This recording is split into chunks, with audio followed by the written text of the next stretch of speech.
How did you get them alone? Grooming. I would check out their family situation. I would check out their clothing to see how well they were, financially. I would check out their social interaction with other kids. Devil's looking for you. The devil is here tonight.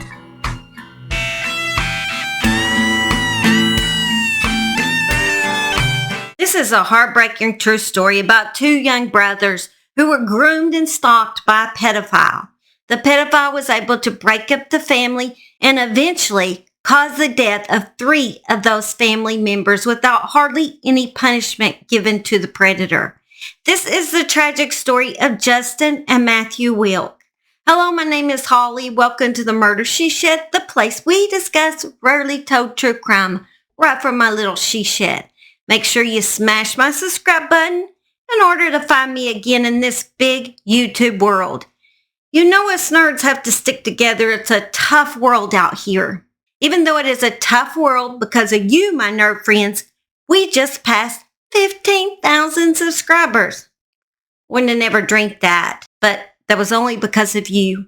Thank you for subscribing. Thank you for supporting my channel. Most of you are so awesome. There's a few of you I'm kind of iffy about. I'm joking. You're all great nerd friends. Anyway, before I begin, I'm going to tell you that I have a baby monitor over here for my grandbaby. If she cries, she's taking a nap, I have to go in. And the story ends. No, I'm just joking. I have to do it later. Anyway, let's get started. Camp Puh'tok is a postcard perfect haven for children in the wooded hills of Moncton, Maryland, near Gunpowder Falls State Park. It is a peaceful, nonprofit summer camp for children where they can learn how to survive in the great outdoors. In June 1985, this is where Justin and Matthew Wilke met the monster, Peter Dudley Albertson II, and this encounter would change the course of their future in a very tragic way. The children at the camp called him Pete. This was his 7th summer at Camp Puh'tok. He was a 24-year-old college guy with a ponytail and a mustache, and all the kids thought he was extremely cool. He was preparing to study elementary education and psychology at Towson State University, and one day become an elementary teacher. Pete was the son of a nurse and a Maryland Natural Resource police officer. He later told psychologists his family was in constant conflict. His father would constantly tell him that he would never amount to anything. He was scared of his father. When his parents divorced in the late 1970s, Pete called it a relief. It was around the same time he said that he first acted on his sexual feelings for a child. Pete was 18 when he approached a 13-year-old neighborhood boy. Eventually, he told this 13-year-old boy that he was in love with him, but the boy rejected him, and right then, Pete decided that he would never accept rejection again. At the camp, Pete was a lifeguard who played the dulcimer. How do you say that? Dulcimer? It's an instrument. I'm not quite sure how you say it. Sorry, people that play this. Anyway, he played an instrument, and he also taught arts and crafts to the children. Justin and Matthew Wilke were curious and cute little boys with bangs of sandy brown hair. Matthew was just 11 and Justin was only 9 when they had their first encounter with this monster. The boys spent their days at the pool, their nights around the fire ring. They met Pete while swimming, and he quickly became like an older brother to the little boys. When camp broke, Pete kept up with the brothers by writing letters. The boys' parents, Dawn and Susan Wilke, allowed the boys to keep getting these letters from Pete. They would read the letters, and it just seemed like Pete was just a polite young college boy who wanted to be a role model to their 2 young sons. The boy's father, Don, was a manager at a Social Security Administration office in Woodlawn. At home, he tinkered with cars, cameras, and computers. Their mother, Susan, was a corporate secretary. Don and Susan had bought a 6-acre ranch-type home in horse country. It's about a 30-minute drive away from Baltimore, where they felt the boys would be safe from the big city dangers. They had a comfortable lifestyle and both parents were at work a lot. So they felt the boys would benefit from their friendship with Pete. During the summer of 1986, while working at puh'tok camp, Pete slept over at the WILKE home. Don and Susan wanted to spare him the commute back to Baltimore. Their home would be easier for Pete to get back and forth to the several camps during the summertime period. This began the beginning of Pete staying at the WILKE home every summer. Don and Susan had begun to think of Pete as their third son. Pete had already begun grooming the boys from day one. He would buy them things like candy and cookies. He taught them how to use his fancy Canon camera. Psychologists say pedophiles typically begin grooming by making up games to play with these children or the children they're trying to get with. The younger the child, the easier it is to make them play these games. This also was part of Pete's grooming process. At first, he wrestled and tickled the boys, hugging and touching them in acceptable places. Over time, the horseplay turned sinister. Two of the more sinister games Pete played with the boys were called the wrinkle game and belly button golf, and the brothers were told to keep them as a secret. The brothers were too young to understand their sexual feelings. They wanted to please Pete. For Matt and Justin, the goal of the games seemed simple. It was all about fun. For Pete, the goal was sex. Eventually, Justin and Matt's parents began letting the boys visit Pete at his apartment, and sometimes even spending the night there. As the boys grew older, Pete began to separate them, and then he would play the games with them separated in private. When Justin turned 11, Pete proposed a new game. Pete would be the photographer, Justin the magazine supermodel. First, Pete asked Justin to pose in his cutoff shorts and t-shirts. Then he persuaded Justin to wear jeans, nothing else. During a summer stay in 1987, Pete told Justin it was time to complete this photo shoot. It was 9 o'clock, the end of a hot day in Baltimore, and Pete set up a camera tripod in the living room. Pete told Justin to go sit on the couch. Justin plopped down on the couch and just started to strike animated poses. He preened like a movie star. He snarled like a wild animal. He roared like a dinosaur. This was just another game to Justin. He was still just 11. Pete adjusted his camera on the tripod. He took a video camera out of his case and set it up on the coffee table next to the TV set. He pushed the record button. As the red light flashed, Pete clicked the shutter of the Canon camera, directing Justin's every move. It was all for the sake of art, Pete said. Then he asked Justin to take off his clothes. Justin removed his t-shirt. He unbuttoned his cutoffs. He slipped them over his kids and sat back on the couch, the camera constantly clicking. Sorry, I just had a deja vu. This is hard to get through for me. I'm sorry. I didn't mean to stop it there. I was molested when I was 6, 7 years old. And for some reason, that just brought back some deja vu. I don't know why I suddenly felt that as I was saying this story. Usually I just have bad dreams about it. But for some reason, this brought it back.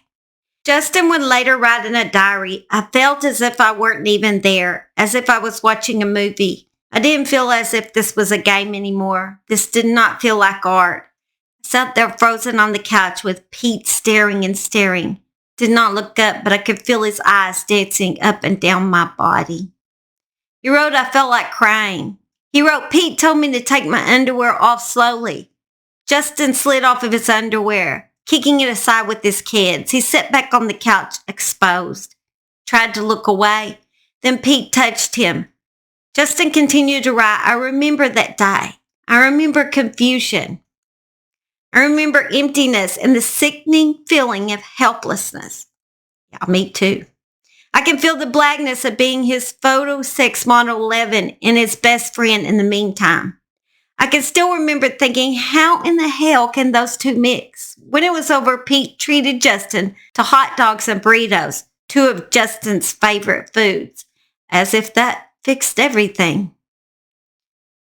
Whew, it's a rough one. I don't know why. It's just a rough one. Matt was 13 by now and began feeling that the games were wrong.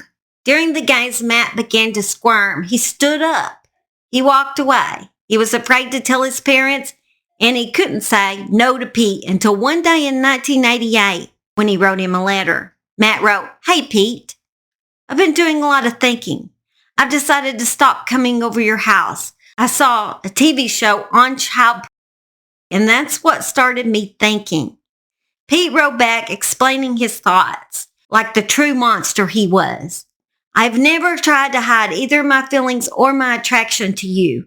Throughout my life, I have walked along a trail that is very close to that of a child molester. And I have been warned, reminded, and reprimanded just about every step of the way. Why do I follow a trail that so many people have insisted that I shouldn't?" Pete wrote. "Because after looking at all sides, I made up my own mind that there is something of value on that trail, something that is important to me." Pete wrote that he felt compelled to have sex with children because there is something of value in pedophilia. Matt stopped going to Pete's house, but he didn't tell his parents why. After Matt quit going, he confided to a friend that Pete had been doing evil things to him. But he was safe now because he had quit going around Pete, he told his friends. This was not the case for Justin, who still was under Pete's control. Justin was still spending weekends at Pete's house.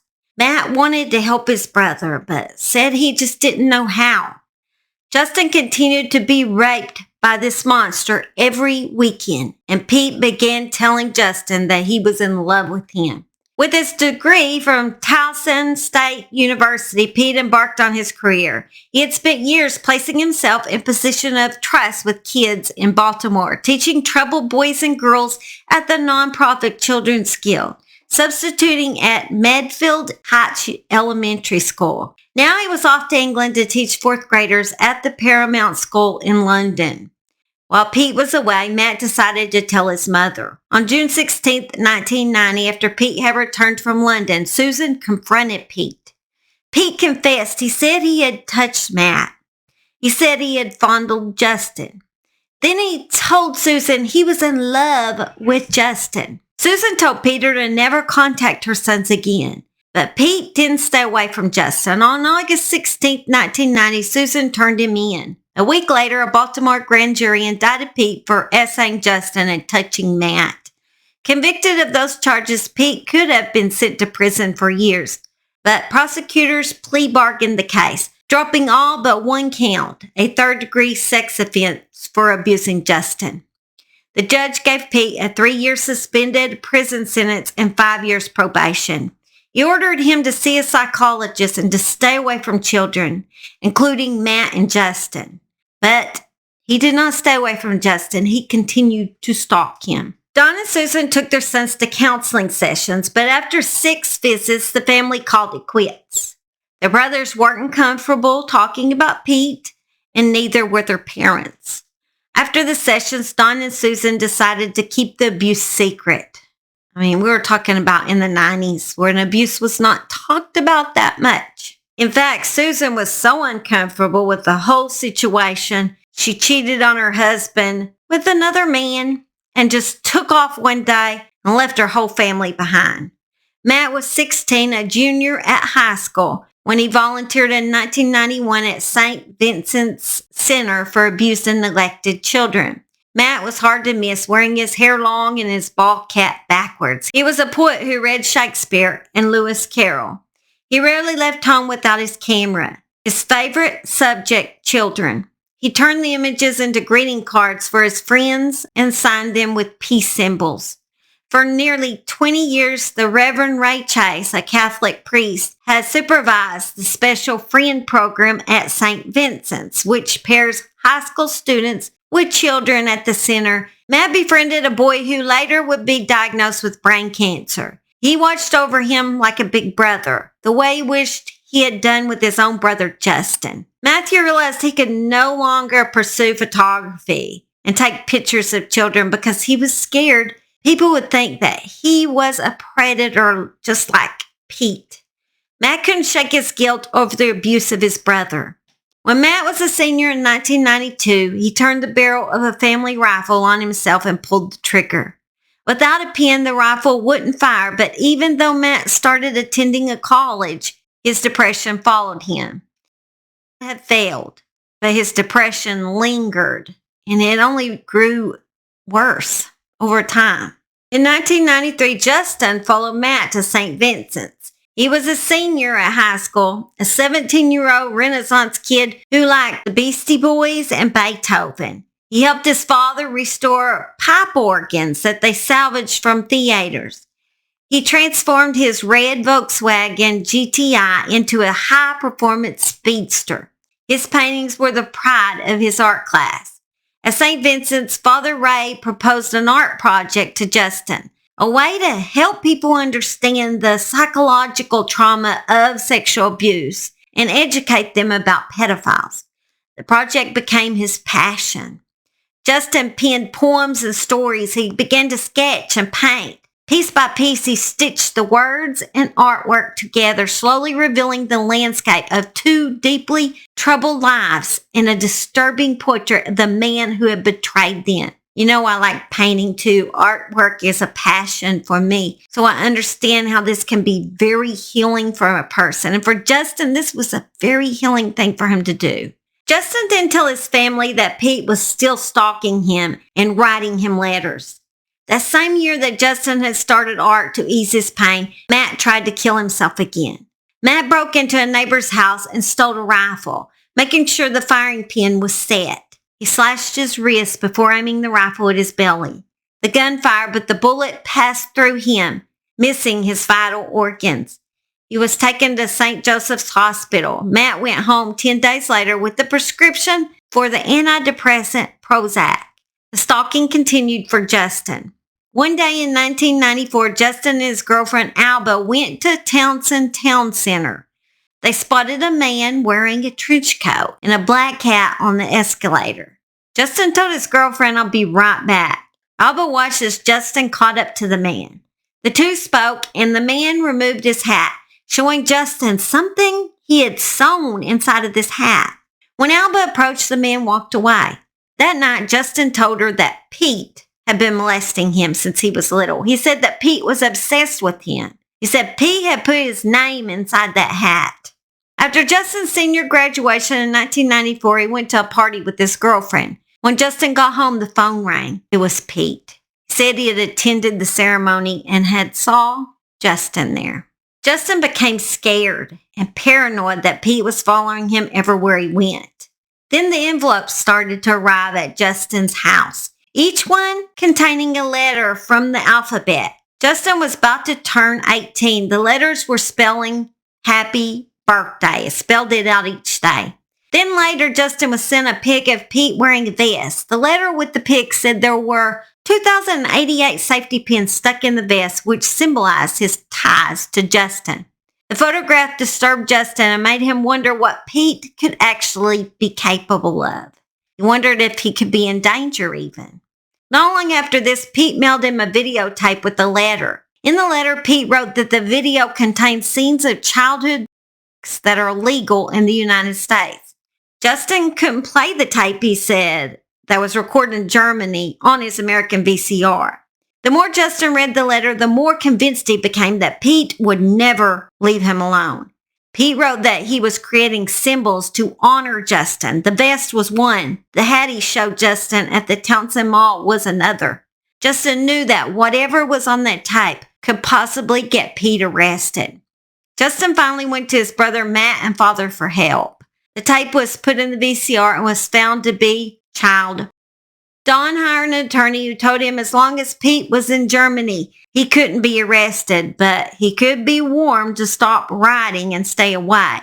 Justin's father, Don, began Prozac after he found out about Pete stalking his son. And he also lost his job during this time. He was very depressed. He was having to go through all this again, all these memories. It brought everything back and how he felt like he couldn't take care of his son like he wanted to. And it just caused him to be very depressed. 2 days after Thanksgiving in 1995, Don pulled his Volkswagen inside the garage of the family home, fastened a hose to the tailpipe, snaked it inside the car, and started the engine. Justin found his dad's body inside the garage. Justin and Matt turned to each other after their dad's death. Justin had completed his art project at St. Vincent and he dedicated it to Matt. The two began to make plans for their future. Justin wanted to invest in his inheritance in a house in Hamilton, and he asked his brother to be his new roommate. Suddenly, though, Justin seemed to lose interest in his job and then the idea of owning a house one day.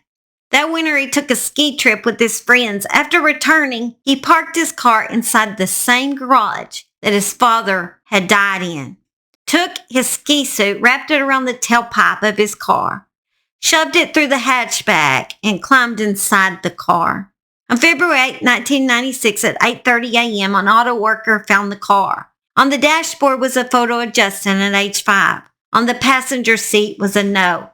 Sell everything I have, it said, and donate the money to St. Vincent's. I love you all, Justin. He ended the note with an answer for the man who had tormented him for nearly 10 years. I hate you, Pete, Justin wrote. F off. Right before his death, Justin created his 5th and final painting depicting his father's death and a pair of outstretched hands holding a dead rabbit. He wanted people to know through his art that child abuse kills. Matt felt he was now alone in the world and was confused about his future, but he was clear about one thing. He wanted Pete to pay for what he had done to his father and brother. In March 1996, U.S. Customs and Postal agents started to investigate the legal videotape. That summer, as federal agents prepared a warrant to arrest Pete if he returned to this country, Matt dropped by his girlfriend's home, driving Justin's Volkswagen. He told her Pete might finally be arrested. Matt was 22 years old at this time. After leaving his girlfriend's home, he drove out into a cornfield. He pulled the coil of the plastic pipe from the Volkswagen, fit one end over the tailpipe, and wrapped it tightly with silver duct tape. He slipped the other end through the hatchback.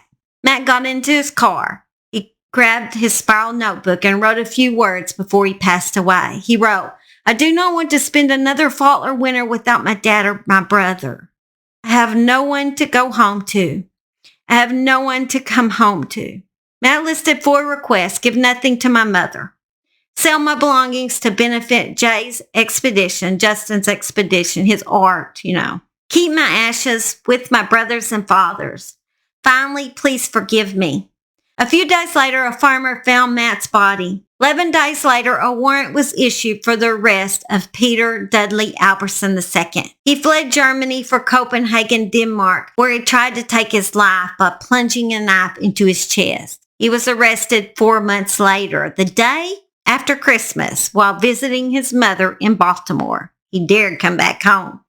Pete was not prosecuted for stalking Justin or held responsible for the 3 deaths, but Pete pled guilty in Baltimore to trafficking child. He was sentenced to 10 years in prison and an additional 3 years for violating his probation. Justin's artwork is still available for presentations or training sessions for professionals in the field of child abuse. I actually tried to find some of his artwork. I thought it would be on the internet somewhere. I could not find the artwork and also could not find pictures of the 2 boys for some reason. That made me sad. I wanted to see what they looked like and I wanted to see his artwork. But this story, there wasn't a lot online about it. So I did what I could with it. Anyway, very sad story, very depressing story. But it tells us about the effects that child abuse can have on a child. And it is devastating. It is sad. It should make us all just want to take these children in and love them. It's just sad that children have to go through these kind of things. If I could adopt children, I would. But my husband's against it, and I would never go against him. But I would have liked to done that. If I'd had a husband that would have liked to done that too. I would never do anything he would not want us to do. Besides, my granddaughter is a handful in herself. Anyway, she's in there in her papa's lap, and he's loving on her so I can finish this video. So I'm going to go in and spend some time with her. I love you guys, and I hope you'll have a blessed week. And come visit me again at the Murder She Shed. When the darkness falls upon you, suddenly during the day, the silence hits you so hard, despite all the things say